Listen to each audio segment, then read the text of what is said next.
आम आदमी पार्टी के सुप्रीमो और दिल्ली के सीएम अरविंद केजरीवाल मौजूदा भारत की राजनीति में एक ऐसा राजनीतिक चेहरा बन चुके हैं जिसमें भारत की तमाम विपक्षी पार्टियों को 2024 के लोकसभा चुनाव के लिए एक उम्मीद की नई किरण दिखने लगी है। दरअसल शराब घोटाले के मामले में ईडी के द्वारा अरविंद केजरीवाल की गिरफ्तारी अब बीजेपी पर ही उल्टी पड़ने लगी है, क्योंकि दिल्ली के अंदर अरविंद केजरीवाल की गिरफ्तारी के खिलाफ जिस तरीके से दिल्ली की जनता अब सड़कों पर उतर आई है, उससे बीजेपी की छटपटाहट अब बढ़ने लगी है और बीजेपी को भी एहसास हो गया है कि उसने कितनी बड़ी गलती कर दी है। आज दिल्ली की सड़कों पर आम नागरिक भी अरविंद केजरीवाल की गिरफ्तारी के खिलाफ अपने हाथों में मैं भी केजरीवाल हूँ का तख्त लेकर सड़कों पर उतर आए हैं, तो कहीं लोग अरविंद केजरीवाल की रिहाई के लिए कैंडल मार्च करने को मजबूर हुए हैं। मौजूदा समय में अरविंद केजरीवाल की गिरफ्तारी का मुद्दा अब बीजेपी के लिए गले की एक ऐसी हड्डी बन गई है जिससे बीजेपी को ना तो निगला जा रहा है और ना ही उसे उगला जा रहा है। यही वजह है कि अरविंद केजरीवाल की गिरफ्तारी के मुद्दे पर अब बिहार बीजेपी के नेता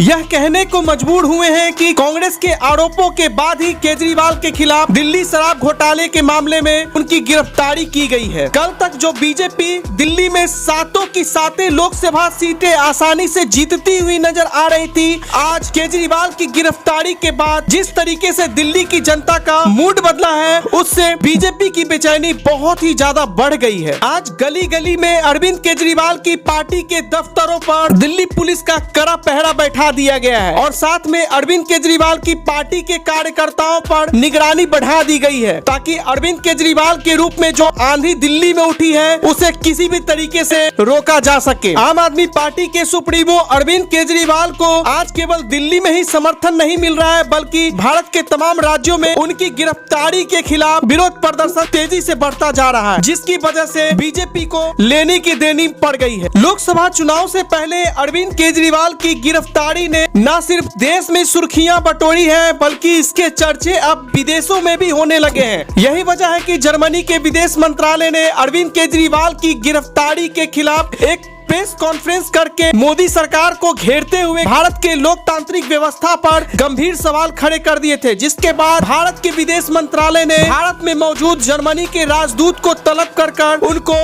कड़ी फटकार लगाई और भारत के आंतरिक मामले से दूर रहने की कड़ी चेतावनी दे डाली। इंडिया गठबंधन में शामिल तमाम विपक्षी पार्टियां 31 मार्च 2024 को अरविंद केजरीवाल की गिरफ्तारी के खिलाफ दिल्ली के रामलीला मैदान में एक बड़ी रैली का आयोजन किया। अरविंद केजरीवाल की पत्नी सुजाता केजरीवाल ने जिस तरीके से अरविंद केजरीवाल की गिरफ्तारी के मुद्दे पर एक इमोशनल कार्ड खेला था, अब वह सड़कों पर साफ तौर पर सक्सेस होता हुआ दिखाई देने लगा है और दिल्ली की आम जनता लगातार अरविंद केजरीवाल की गिरफ्तारी के मुद्दे पर बीजेपी के खिलाफ अपना आक्रोश दिखाने के लिए सड़कों पर उतरने लगी है। यही वजह है कि 400 लोकसभा सीट जीतने का दम भरने वाली बीजेपी की पार्टी के सबसे बड़े लीडर प्रधानमंत्री नरेंद्र मोदी जी के चेहरे पर अब शिकन साफ दिखाई देने लगी है कि अरविंद केजरीवाल कैसे बीजेपी के लिए पंजाब, हरियाणा, गुजरात और दिल्ली में सबसे बड़े खतरे के रूप में उभरकर 2024 के लोकसभा के चुनाव में आएंगे। 2024 के लोकसभा के चुनाव में जो काम अरविंद केजरीवाल 10-10 रैलियां करके भी नहीं कर पाते, उस काम को खुद बीजेपी ने एक छोटी सी गलती कर दी है और अपने लिए ही इस लोकसभा के चुनाव में एक बहुत बड़ी मुसीबत मोल ले ली है। आज दिल्ली में एक अरविंद केजरीवाल की गिरफ्तारी के बाद बीजेपी के सामने दिल्ली की सड़कों पर लाखों केजरीवाल पैदा ले चुके हैं। दरअसल दिल्ली की आम जनता अरविंद केजरीवाल के काम से प्रभावित होकर ही उनके समर्थन में दिल्ली की सड़कों पर उतर आई है, क्योंकि जिस तरीके से अरविंद केजरीवाल ने अपने शासनकाल के दौरान महिलाओं और लड़कियों के सशक्तिकरण करने के लिए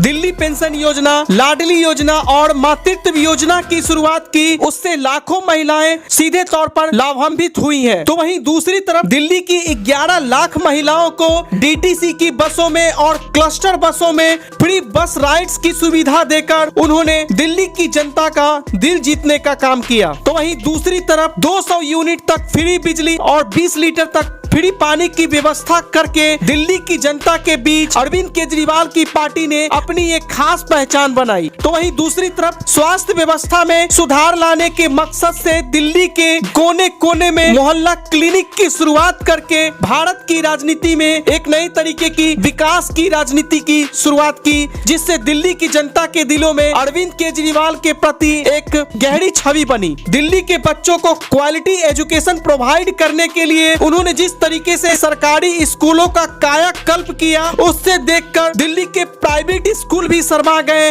और दिल्ली की सरकारी स्कूलों के सामने पानी मांगने लगे, जिसकी वजह से भी दिल्ली की जनता के बीच केजरीवाल की लोकप्रियता का ग्राफ बहुत ज्यादा चढ़ गया। यही वजह है कि दिल्ली के अंदर हर एक बार विधानसभा के चुनाव में दिल्ली बीजेपी अरविंद केजरीवाल के सामने नहीं टिक पा रही है, क्योंकि अरविंद केजरीवाल की जन भागीदारी वाली योजनाएं और डेवलपमेंट की राजनीति ने दिल्ली बीजेपी के लिए राज सिंहासन का कोई भी रास्ता नहीं छोड़ा। यही वजह है कि आज भी दिल्ली में बीजेपी विपक्ष में बैठने को मजबूर है और यही बात उसे हमेशा खटकती रहती है कि कैसे दिल्ली की सत्ता से कांग्रेस के बाहर होने के बावजूद आज तक वह दिल्ली की सत्ता पर काबिज नहीं हो पाई है।